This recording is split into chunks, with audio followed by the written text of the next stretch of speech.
আসসালামু আলাইকুম। প্রিয় দর্শক, অন্য মঞ্চের আলোচনায় আমাদের আজকের আমন্ত্রিত অতিথি সিনিয়র সাংবাদিক জনাব আরশাদ মাহমুদ। জনাব আরশাদ মাহমুদ, আপনাকে আমাদের অনুষ্ঠানে স্বাগত জানাচ্ছি। ধন্যবাদ আপনাকে। আরশাদ ভাই, শুরুতেই যে প্রসঙ্গটা নিয়ে কথা বলতে চাই, আজকে তো মার্চের 29 তারিখ।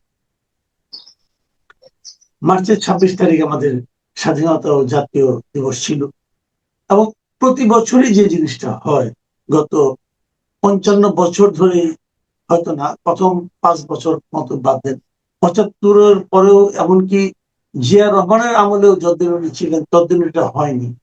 কিন্তু তারপর থেকে আমরা দেখেছি যে আমাদের একটা অনিবার্য একটা আপনার বিতর্ক, সেটা হলো স্বাধীনতার ঘোষণা কে করেছে। এত বছর পরে এসে আমার প্রশ্ন কিন্তু দুটো আপনার কাছে। আপনি তো স্বাধীনতা যুদ্ধের সময় বেশ সচেতন নাগরিক ছিলেন, একদম অবুঝ ছিলেন না, যুদ্ধ বুঝতে পারি। তো এত বছর পরে এসে এই স্বাধীনতার ঘোষণা বিতর্ক, এটা কি আমাদের জাতীয় জীবনের জন্য একটা অপরিহার্য বিষয় কিনা? দ্বিতীয়ত, যে বিতর্কটা চলছে, এই বিতর্কটাকে কি আপনি একটা স্বাভাবিক বিতর্ক মনে করেন কিনা? এর পেছনে কি ইতিহাস আছে, নাকি কেবলই রাজনৈতিক ধান্দা কাজ করছে? আপনার শেষ প্রশ্নটা দিয়ে শুরু করি। আমি তো মোটামুটি খুব সোজাসাপটা কথা বলার লোক, এটা আপনি নিশ্চয়ই এতদিনে জেনে গেছেন। তো আপনার শেষ প্রশ্নটা ছিল যে এটা একটা রাজনৈতিক ধান্দাবাজি। অ্যাবসলিউটলি, এটা 100 ভাগ হলো রাজনৈতিক ধান্দাবাজি, এবং কিছু মুষ্টিমেয় লোক এই ইস্যুটাকে জিয়ে রেখে তাদের ফায়দা হাসিল করে বা স্বার্থ উদ্ধার করে, এটাই হলো কাজ। আমি সাধারণ জনগণের সঙ্গে প্রায় প্রতিদিনই আমার তাদের সঙ্গে কথা হয় বিভিন্ন সূত্রে। আমি বাজারে গেলে কথা হয়, আমি রিক্সা উঠলে কথা হয়, রাস্তা দিয়ে যখন হাঁটি তখন তাদের সাথে এমনি সাংবাদিকতা। আমি এই জিনিসটাই শিখেছি আর কি প্রথম থেকেই। আপনারা জানেন যে আমি নিউ ইয়র্ক টাইমস এ কাজ করেছি, ওয়াশিংটন পোস্ট, গার্ডিয়ান। তো তারা একটাই কথা বলতো যে আমাদের সাবজেক্ট ম্যাটার কিন্তু সাধারণ মানুষ। হ্যাঁ, তো সেইখানে তারা তারা কি বলে, তারা কি চিন্তা ভাবনা করে, এইটা মানে যেন রিফ্লেক্টেড হয় আমাদের রিপোর্টিং, সেটা আমাদেরকে গুরুত্ব দিতে হবে। ওই ক্ষমতাবানরা কি বললো না বললো, ক্ষমতাবানদের আমরা প্রশ্ন করবো, তাহলে এটাই আমাদের কাজ। কিন্তু তাদের সাধারণ মানুষের স্বার্থ, সাধারণ মানুষের ভাগ্য, এগুলো নিয়ে আমরা বেশি সত্য, তাদের কথাই আমরা বেশি বলবো। তো আমি তাদের সঙ্গে যখন কথা বলি, বিশ্বাস করেন তারা না এই বিতর্ক না, অনেকে বুঝতেই পারে না যে এটা নিয়ে কেন, এটা নিয়ে কি কথা হবে এখন। হ্যাঁ, তো তাদেরকে আমি বোঝানোর চেষ্টা করি যে দেখেন এরকম আমাদের জাতির জনক শেখ মুজিবুর রহমান সাহেব, উনি তো বলে হ্যাঁ এটা তো সবাই জানে। তারপরে জিয়াউর রহমানের কথা অনেকে, তারপরে সেটাও বলে বলে হ্যাঁ উনি তো স্বাধীনতার সময় রেডিওতে আমাদের কাছে বলেছিলেন যে আমরা যার তাদের বয়স যখন মানে আমাদের মতো বা আরেকটু বেশি ছিল, তারা তো স্পষ্ট পরিষ্কার তাদের স্মৃতিতে। পরবর্তী প্রজন্মের যারা, তাদের কথা হলো যে আচ্ছা এই যে বিতর্কটা হচ্ছে, এটা সাধারণ মানুষ বা দেশের কি লাভ হচ্ছে, দেশের থেকে কি পাচ্ছে। এই প্রশ্নটাই যদি যারা এই বিতর্কগুলো সৃষ্টি করছে, আমার ধারণা তারা দেশের সাধারণ মানুষের সঙ্গে কথা বলে না এবং তাদের কেয়ারও করে না। ওই যে বললাম, নিজের স্বার্থ, নিজের ধান্দাবাজি, নিজের মতলববাজি করার জন্য এই সমস্ত করে। এখানে সাধারণ এখন এই যে এই বিতর্কটা আপনি যে কথাটা একটু আগে বললেন, যে 1975 সাল পর্যন্ত বা 1981 সালের মে মাস পর্যন্ত বা জিয়াউর রহমানের জীবদ্দশায়, আমি তো তখন ইউনিভার্সিটির, আমি তখন সাংবাদিকতা শুরু করেছি অলরেডি, কেমন, আমার তো সব স্পষ্ট মনে আছে। তো কোনোদিন আমি জিয়াউর রহমানের মুখ দিয়ে এই কথাটা শুনি নাই, বা তখনও বিএনপির যারা নেতৃস্থানীয় ছিলেন তাদের মুখে অন্তত আমার, আমি আমি শুনি নাই। তো এই যে জিনিসগুলা এখন, এটাতে প্রায় আমার আমার কাছে খালি মনে হয় যে আচ্ছা, যে লোকটা জীবিত অবস্থায় এটা কোনোদিন দাবি করে নাই, তো তার সাঙ্গপাঙ্গরা এগুলো নিয়ে কথা বলতেছে কেন? কথা বলছে একই কারণে, ওই একটা আনফর্চুনেটলি, দুর্ভাগ্যক্রমে আমরা একটা জাতাকলের মধ্যে পড়েছি। একটা হলো আওয়ামী জাতাকল, আর একটা হলো বিএনপি জাতাকল। এবং সাধারণ মানুষের এর থেকে বের হতে পারছে না তারা। তো এখন এতদিন পরে ভেবেছিলাম যে তারেক রহমান নতুন প্রধানমন্ত্রী হয়েছে, সে তো আর অবুঝ না, তার 61 বছর বয়সে, তার তো এগুলো জানার কথা, বোঝার কথা। এবং সে মোটামুটি যে কথাবার্তা বলে, এখন আমার মনে হচ্ছে যে সেন্সিবল কথাবার্তা বলে, বিষোদ্গার করে না কারো বিপক্ষে ওই রকম ভাবে। তারপরেও দেখলাম সে এই স্বাধীনতা দিবস অনুষ্ঠানে বলছে যে ঠিক মানে স্বাধীনতার ঘোষক বলে নাই জিয়াউর রহমানকে, বলছে উনি স্বাধীনতার একটা খুব গুরুত্বপূর্ণ ব্যক্তি। এটা তো অস্বীকার করার উপায় না। তখন তার তার সেই কথা আপনার আপনার তো মনে থাকার কথা না, আমার আমার তো স্পষ্ট মনে আছে, তখন আমি গ্রামের বাড়িতে। তো সেই মুহূর্তে উনি 25শে মার্চ ক্র্যাকডাউনের পরে একটা সম্পূর্ণ অনিশ্চয়তা, ভীতি আমাদের মধ্যে কাজ করছিল, বিকজ আমরা কোনো খবর পাচ্ছিলাম না যে কে এখন দেশের নেতৃত্বে আছে, শেখ মুজিবুর রহমান সাহেব কোথায়, কোনো কিছুই জানতে পারে, আওয়ামী লীগের অন্যান্য নেতারা কিছুই আমাদের মাথায় আসছিল, জানতে পারছিলাম। হঠাৎ এরকম একটা অবস্থার মধ্যে আমরা সব মুষড়ে পড়েছিলাম। এরকম একটা অবস্থার মধ্যে হঠাৎ সম্ভবত 27শে মার্চ অথবা 18, আমার ঠিক এক্স্যাক্টলি মনে নেই, বাট আমি নিজের কানে শোনা এটা, যে এই আমরা এখন আমরা আমি মেজর জিয়া বলছি, এবং আমরা এই স্বাধীনতার জন্য এখন আমরা ঝাঁপিয়ে পড়ছি, তারপর পাকিস্তানিরা আমাদেরকে আক্রমণ করেছে, আমাদের এর থেকে এরকম একটা কোনো কিছু, মানে পুরো জিনিসটা আমার মনে নেই। যাই হোক, তো এই বক্তৃতাটা শোনার পরে আমি ব্যক্তিগতভাবে সাংঘাতিকভাবে উদ্বেলিত হয়েছি যে না, অ্যাটলিস্ট মানে আমরা আমাদের সামনের মুক্তিযুদ্ধ হবে, এবং এই সেনাবাহিনী যখন এটার সঙ্গে সম্পৃক্ত হয়েছে নিশ্চয়ই এটা ভালোভাবেই হবে। এখন বলছে, কিন্তু আরেকটা জিনিস লক্ষ্য করতে হবে যে শেখ সাহেব তো তখন পাকিস্তানের জেলে, কিন্তু মুক্তিযুদ্ধ পুরো সময়টা সেই 9 মাস এই শেখ মুজিবুর রহমানের নামেই কিন্তু মুক্তিযুদ্ধে মানুষ অংশগ্রহণ, আমরা অংশগ্রহণ করেছি। আমি অবশ্য মানে কি বলে বন্দুক বা কামান নিয়ে করি নাই, পরোক্ষভাবে করেছি। এটা দেশের 90 ভাগ মানুষ যেটা করেছে, আমরা সেই 10 ভাগ মানুষ, রাজাকার যারা ছিল বা ইসলামপন্থী যারা ছিল, তারা এগুলো করেছে, যারা পাকিস্তানের অখণ্ডতায় বিশ্বাস করতো, সেটা তাদের ব্যাপার, তাদের রাজনীতি, আমি সেদিকে যাচ্ছি না।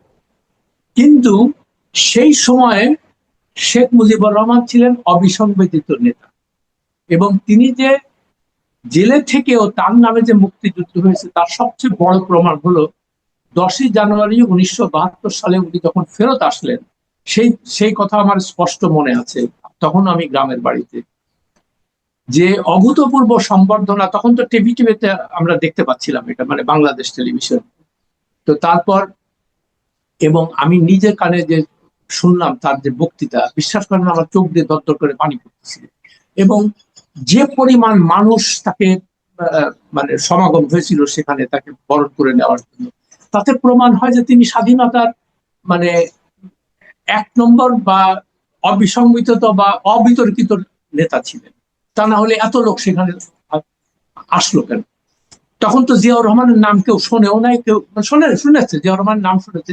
জিয়াউর রহমান 11টা যে সেক্টর কমান্ডার ছিল, তিনি তার মধ্যে ছিল একজন, কিন্তু তিনি ওই 11 জনের মধ্যে তার নামটা কেন ছিল, যেহেতু ওই বললাম যে 27শে মার্চ অথবা 28শে মার্চ 10টা 10:30 আমার যতদূর মনে পড়ে, যে উনি ওই ওই তার যে ভাষণটা, তার যে বক্তব্যটা, তাতে করে সারা মানুষের মনে, সেই সময়কার সারা মানুষের মনে, আমাদের মতো যাদের বয়স তাদের, তারা বা আমাদের থেকে বেশি যারা, তাদের মনে আছে, একটা গুরুত্বপূর্ণ ভূমিকা রেখেছিল বলেই তিনি পরবর্তীতে এই তিনি যখন দেশের শাসন ক্ষমতা নিলেন। কিন্তু এখানে একটা জিনিস পরিষ্কার, উনি কিন্তু ক্ষমতা দখল করেন নাই। সেই সময়ের যে সার্কামস্টান্সেস, 1975 সালের 15ই আগস্টের বিয়োগান্তক ঘটনার পরে যে যে অবস্থা হলো, তা তখন জিয়াউর রহমানকে, এই জেনারেল শফিউল্লাহ টুডু এদেরকে বাদ দিয়ে তখন জিয়াউর রহমান সেনাবাহিনী প্রধান হলেন, এবং তো সেটাই তাদের দাবি ছিল, মানে সাধারণ মানুষের বা সেনা সদস্যদের। তার কারণ জেনারেল শফিউল্লাহ বা একে খন্দকার, বা তখন নৌবাহিনী প্রধান ছিলেন তিনি MH খান সম্ভবত। তো তারা যেহেতু ওই সেই সময়ের আমলের নিয়োগ প্রাপ্ত ছিলেন, সেই জন্য মানুষ বলতেছিল যে তোমরা এখন এখান থেকে সরে যাও। তো সেই হিসেবেই তাদেরকে নতুন সেনা প্রধান হলেন। এবং 77 সালে যখন এই আবারও একটা গণঅভ্যুত্থানের মতো, মানে 1975 সালের ওই 3রা নভেম্বর, যখন ওই খালেদ মোশাররফের নেতৃত্বে আবার যে একটা কাউন্টার কুপ করা হচ্ছে, এরকম একটা কিছু তখন হচ্ছিল। তো যাই হোক, তো খালেদ মোশাররফরা তো তখন মারা গেল, তখন জিয়াউর রহমান সম্পূর্ণভাবে নতুন আঙ্গিকে আবার রাষ্ট্র ক্ষমতার, তিনি তখন প্রধান সামরিক আইন প্রশাসকও হন নাই বা রাষ্ট্রপতি অন্যায়, তখন আসানুদ্দিন চৌধুরী যতদূর মনে পড়ে আমার বিচারপতি আছে তাকে পাঠানো হলো। এবং তারপরে জিয়াউর রহমান তো পরে সামরিক আইন জারি হইলো, তারপরে উনি সামরিক আইন প্রধান সামরিক আইন প্রশাসক হলেন। তারপরে উনি এই মানে দল গঠন করলেন, বিএনপি তখন করলেন। আর একটা জিনিস লক্ষ্য করেছেন কিনা, আপনার নিশ্চয়ই মনে থাকার কথা, যে যখনই যে ক্ষমতায় আসে তাদের মাথার মধ্যে একটা জিনিস ঢোকে যে আমি ছাড়া এই দেশের কোনো ভবিষ্যৎ নাই, অর্থাৎ যেভাবে হোক আমাকে ক্ষমতায় থাকতে হবে। হ্যাঁ, এটা একটা অদ্ভুত, মানে শেখ মুজিবুর রহমানের মতো এত বড় একটা গণতন্ত্রকামী নেতা, সে এসে একদলীয় শাসন, নতুন করে নতুন বাহিনী সৃষ্টি করা, তারপরে লুটপাট, অত্যাচার, বিরোধী দলকে দমন করার জন্য মানুষ মারা, সংবাদপত্রের স্বাধীনতা ধ্বংস করা, এগুলো সব কি জন্য? ওই যে বললাম, তার মাথায় আসলো যে আমি ছাড়া এই দেশে কোনো ভবিষ্যৎ নাই। এবং এটা করতে যে কত মানুষ তার বিপক্ষে চলে গেল, আমি নিজেও চলে গেলাম। আমি তো তার জন্য, মানে তিনি যখন জেলে ছিলেন, পাকিস্তানের জেলে, আমি ওরকম রিলিজিয়াস লোক না, কিন্তু আমি 5 বেলা নামাজ পড়ে তার জন্য দোয়া করতাম যে আল্লাহ সহি সালামতে দেশে ফিরে আসতে পারে। এবং যেটা ওটা যে করেন নাই, না করার ফলটা যে কি হয়েছে সেটা তো আমরা সবাই জানি। তো জিয়াউর রহমানও আসার পরে আমরা ভেবেছিলাম যে তিনি হয়তো এই রাস্তায় যাবেন না, কিন্তু দেখলাম যে তারও মনে হলো যে না, আমাকে এই ক্ষমতায় থাকতে হবে, না এই দেশের ভবিষ্যৎ নাই। ক্ষমতায় থাকতে গেলে দল সৃষ্টি করো। আর মানে ক্ষমতায় থাকলে যেটা, মানে রুটির হালুয়া রুটির তো ছড়াইতে থাকে, তো প্রচুর লোকজন এসে জমা হয়। তারা হালুয়া রুটির লোক পায়, এই করে তারা ওই নতুন রাজনৈতিক দল করলো। আর এটাও বলে রাখা দরকার, ইতিহাসের সাথে এটা রেকর্ড থাকা দরকার, যে আমরা কিন্তু ডিজিএফআই বলে যে একটা ভয়ঙ্কর প্রতিষ্ঠান আছে, এটা কিন্তু আমরা কেউ জানতাম না তখন, আমরা নামও শুনি নাই সে সময়। হঠাৎ দেখলাম খালি ডিজিএফআই নাম হয়, তখনকার পত্র পত্রিকাগুলো আপনি যদি কোনো আর্কাইভে যে দেখেন, এই জিয়াউর রহমান সাহেব উনি মানে ডিজিএফআই এর মাধ্যমে টাকা দিয়ে দল ভাঙ্গার রাজনীতি শুরু করলেন এই জিয়াউর রহমান। এগুলো কিন্তু রেকর্ড থাকা দরকার, মানুষ তো ভুলে যায় এগুলো। এগুলো তো আমার স্পষ্ট মনে আছে, তার কারণ আমি তো তখন মানে ইউনিভার্সিটি থেকে পাশ করে মানে সাংবাদিকতা শুরু করেছি। এই করতে করতে যেটা হলো, ওই দল গঠন করলেন, কিন্তু তার একটা সবচেয়ে বড় প্লাস পয়েন্ট ছিল যে শেখ মুজিবুর রহমানের আমলে যে দুর্নীতির কথা আমরা শুনছিলাম, উনি এসে এই জিনিসটাকে মানুষের মন থেকে মুছে, তাতে মনে হলো যে উনি একটা সৎ মানুষ। সৎ মানে আর্থিক সততা ছিল। আর্থিক সততা কিভাবে ছিল? ওই যে আশরাফ ভাই, মাঝখানে মাঝখানে আমি একটু আপনাকে একটা একটা প্রশ্ন করে নিই। জিয়াউর রহমান আর্মি চিফ হলেন, রাষ্ট্র ক্ষমতার দায়িত্ব নিলেন, নিয়ে নিজে একটা দলও করলেন নানা প্রক্রিয়ার মাধ্যমে। তো এইগুলো যদি আমরা মানে সমালোচনা করতে করি, তাহলে আমার একটা বিকল্প প্রশ্ন কিন্তু এসে যায়, ওই সময় জিয়াউর রহমান আসলে কি করতে পারতেন এছাড়া? আচ্ছা, সেটা মানে কি করতে পারতেন, দ্যাটস এ গুড কোশ্চেন। মানে আমি সেই সময় কিন্তু মানুষজন চাচ্ছিল যে, অনেকে বলে না যে উনি সামরিক শাসক হিসেবে ক্ষমতা নিয়েছেন এবং মোটামুটি দেশটাকে ঠিক করে উনি একটা ইলেকশন দিয়ে দেবেন, যেটা আমরা প্রায় শুনি আর কি। সেটা একটা অল্টারনেটিভ ছিল, কিন্তু আমি ঠিক জানি না যে ওই মুহূর্তে ইলেকশন হলে কি হইতো না হইতো, এটা আমি এই স্পেকুলেশনে আমি যাবো না, আমি জানি না। কিন্তু আমি বাস্তব ইতিহাসটা বলছি যে ওনার, তার কারণ গত 54-55 বছরে যতগুলো শাসক আসছে এই দেশে, শাসন ক্ষমতায় যারা আসছে, সেই শেখ মুজিবুর রহমান থেকে শুরু করে জিয়াউর রহমান, তারপরে জেনারেল হোসেন মোহাম্মদ এরশাদ, খালেদা জিয়া, শেখ হাসিনা এবং মোহাম্মদ ইউনুস, এই আর এক মানে বিশ্ব বাটপার, হ্যাঁ, এই আসছে। আসার পরে প্রত্যেকেই আমি দেখলাম যে ক্ষমতায় কিভাবে থাকবো সেটা, এবং এই ক্ষমতায় যেন তেন ভাবে ক্ষমতায় থাকতে হবে, এইটা করতে যাই কিন্তু দেশের সমস্ত কিছু, সমস্ত ইনস্টিটিউশন গুলো ধ্বংস হয়ে যায়। হ্যাঁ, তখন ওই বিভিন্ন, ওই যে বললাম না, হালুয়া রুটির ভাগিদাররা সব জোগাড় হয়, তারা এসে নানান স্তব মানে স্তুতি গাইতে থাকে। এটা ওই কিছুদিন আগে শুনছেন না যে সবচেয়ে নিরপেক্ষ সরকার যে মোহাম্মদ ইউনুস, তিনি মানে বাহিনী নামাইলেন যে আরো 5 বছর, আরো 5 বছর। আজকে দেখলাম তার এক গৃহবৃত্ত এক পোস্ট দিছে, যে সেখানে বলছে যে উনি 5 বছর থাকলে দেশটা সিঙ্গাপুর হয়ে যেত। তো এগুলো যখন আমি দেখি বা শুনি, তখন আমার খালি মনে হয় যে এদের তো জেলে থাকার কথা। তো এই যেহেতু মানে বিএনপি মনে হয় সম্ভবত আতাত করে আসছে ক্ষমতায়, ইলেকশন ইঞ্জিনিয়ারিং এর কথা আমরা শুনতেছি, মনে হয় ওইটা একটা মানে একটা লেনদেন ছিল যে আমাদেরকে জেলে টেলে নিও না, আমাদের কোনো মামলা দিও না, তোমরা তোমরা ক্ষমতায় আসবা, এটা আমরা ইনশিওর করতে। যাই হোক, ও আলোচনায় যাচ্ছি না। তো আমরা মূল যে কথাটা, তো এইটা যে যা দেখতে পাচ্ছি যে জিয়াউর রহমান সাহেব উনি এসে ওই যে যখন এই রাজনীতি করা শুরু করলেন এবং এই পয়সা দিয়ে দল ভাঙ্গার রাজনীতি, তখন ওনার মাথায় ঢুকলো যে যেভাবে ও ক্ষমতায় থাকে, এই তখন করলো কি, তখনও কিন্তু দুর্নীতি শুরু হয়ে গেল। মানে দল করতে গেলে টাকা লাগবে, টাকা কোথায় পাবে? তো এই বিভিন্ন জায়গা থেকে ওই মানে এইভাবে যা হয়, এইভাবে দল টল করে টাকার বিএনপির সৃষ্টি হলো। তো তারপরে একটা গোষ্ঠী যারা, তারা চিন্তা করলো যে হঠাৎ করে উনি মুক্তিযুদ্ধের বিপক্ষের শক্তিগুলোকে উনি রিহ্যাবিলিটেট করছেন, যেমন গোলাম আজম, মৌলানা মান্নান। এই প্রসঙ্গে একটা স্পষ্ট আমার মনে আছে, মৌলানা মান্নান চক্ষু বিশেষজ্ঞ আলিম চৌধুরীর হত্যাকাণ্ডের সঙ্গে সরাসরি জড়িত ছিল বলে অভিযোগ আছে। তার পরিবারও এটা করেছে, যে তারা বাড়ি থেকে তার নেতৃত্বের লোকজন উঠায় নিয়ে যায়, তারপর উনি তো মারা গেলেন। তো তখন সম্ভবত ইত্তেফাক অথবা দৈনিক বাংলায় এরকম একটা, অনেকের ছবি দিছিল কারাগারে, তার মধ্যে মৌলানা মান্নান ছবি ছিল যে তাহাকে ধরাইয়া দিন, কেমন। তো তারপরে তো তারা আত্মগোপনে চলে গেছে, কোথায় কোথায় গেছে। কিন্তু এই জিয়াউর রহমান আসার পরে 1977 অথবা 78 সাল, আমার এক্স্যাক্টলি ঠিক মনে নেই, মৌলানা মান্নানকে সে শিক্ষা প্রতিমন্ত্রী হিসেবে নিয়োগ দান করলো। তো তখন ওই পত্রিকায় একটা হেডিং দেওয়া ছিল, তার আবার ছবিটা দিয়ে প্রথমে বলেছিল যে ইহাকে ধরাইয়া দিন, তারপর নিচে লিখছে তাহাকে পাওয়া গিয়াছে বঙ্গভবনে। তো এই যে এটা যদিও মানে হাস্যরসের ব্যাপার, কিন্তু কি মর্মান্তিক ব্যাপার দেখেন। আমার কথা হচ্ছে জেনারেল জিয়াউর রহমান, আপনি এই তখন তো 7.5 8 9 কোটি লোক ছিল, এক মানে 78 সালের কথা বলছি, 8 কোটির মতো লোক।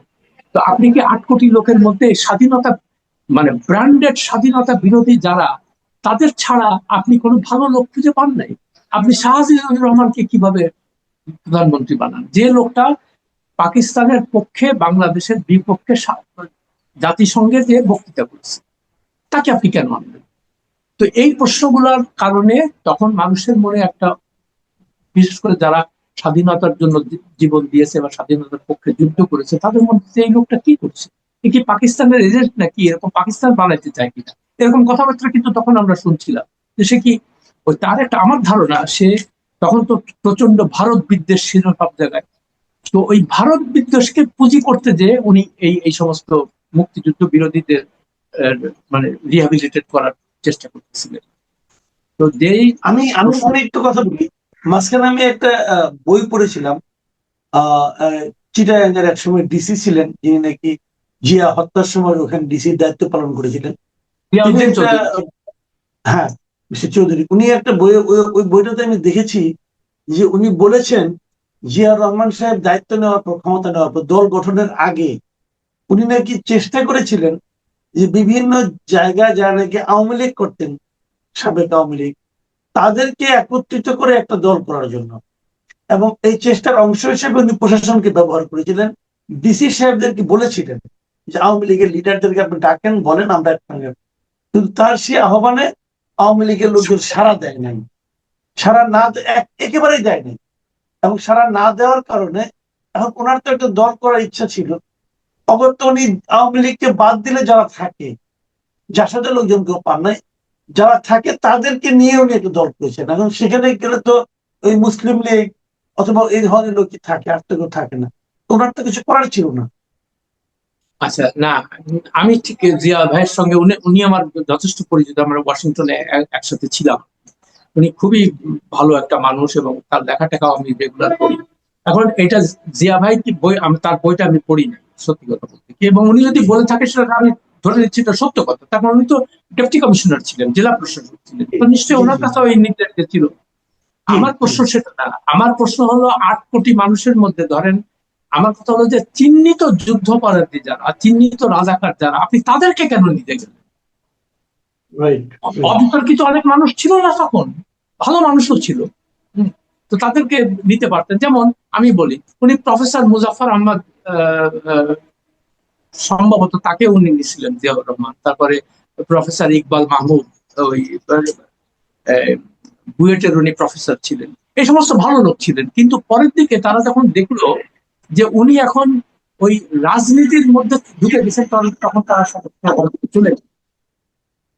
তো এখন যেটা হয়, আমি যেটা দেখতে পাচ্ছি, যে ওই যে বললাম যে এই যে মানসিকতা, যে আমি আমি ক্ষমতায় না থাকলে এই দেশ জাহান্নামে যাবে, এবং যেভাবে হোক আমাকে ক্ষমতায় থাকতে হবে।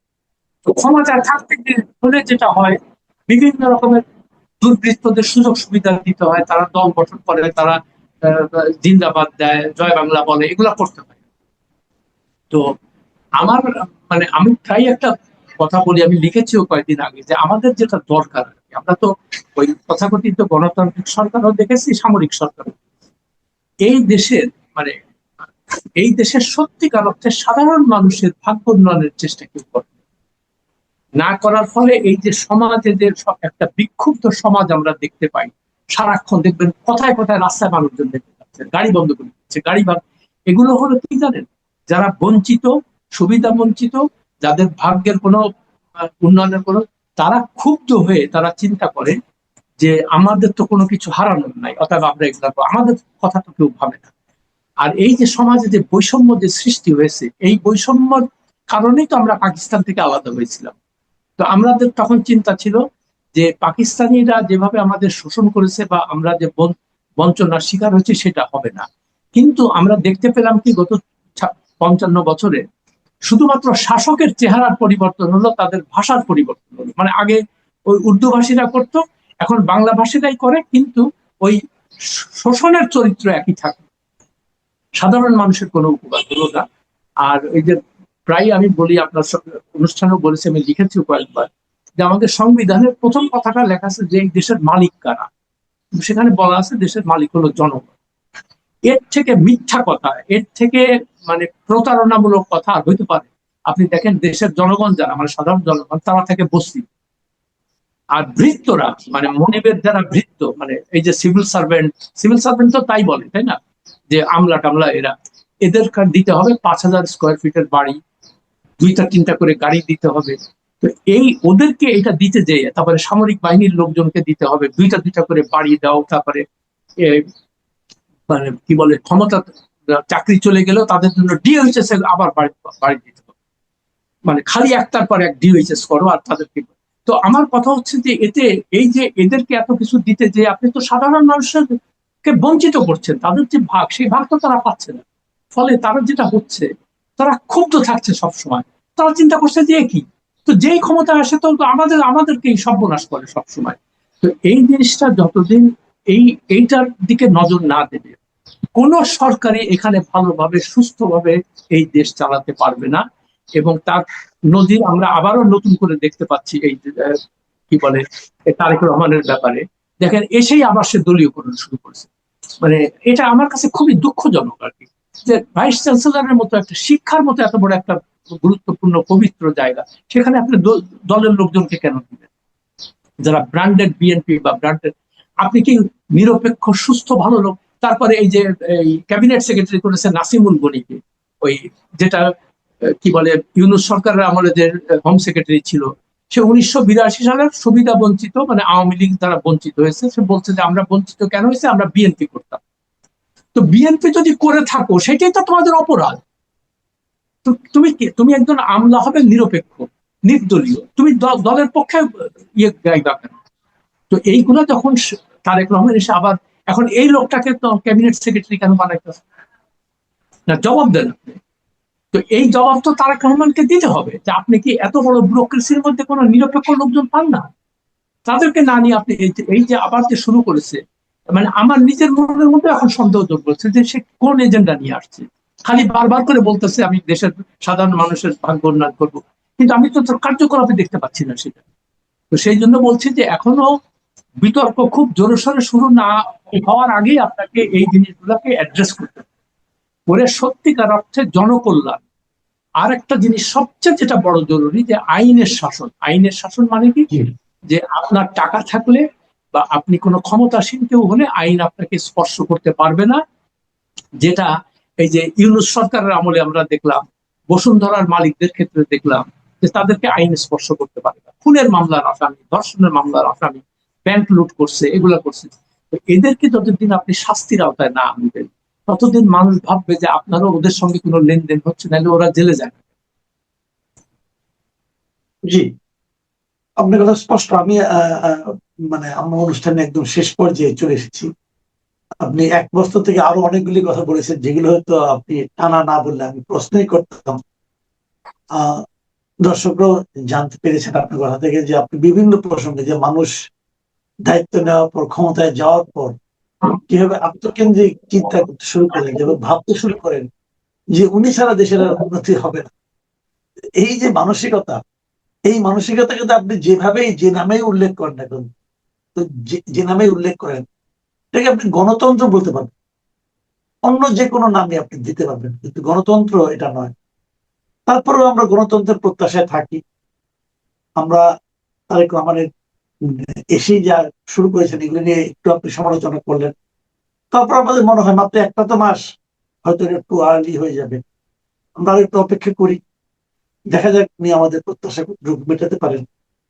প্রিয় দর্শক, আমরা আসলে খুব মানে আর্লি সমালোচনা করছি বলে মনে হলেও আমি কিন্তু এটাও মনে করি যে বড় কোনো দুর্ঘটনা ঘটে যাওয়ার আগে সেটাই শুরুতে যদি দিতে পারা যায়, তাহলে সেটা কিন্তু রক্ষা পাওয়া সহজ হয়। আর যদি একবার আপনি শুরু করে দেন, তখন আর বলেও কোনো লাভ হয় না। অনেক সময় ওই যে আগুন যখন ধরে, প্রথমে কিন্তু একটা দেয়াশালের কাঠি দিয়ে ধরে, কিন্তু পরে যখন সেটা ঘরে ছড়িয়ে পড়ে, তখন কিন্তু দমকল লাগে। আর প্রথমে একটা ফু দিলেই নিভানো যায়। হয়তো আশাদ ভাই সেই ফুটা দেওয়ার চেষ্টা করছেন। আপনারা ভালো থাকবেন, আমরা আগামীতে আবারও কথা বলবো। আল্লাহ হাফিজ।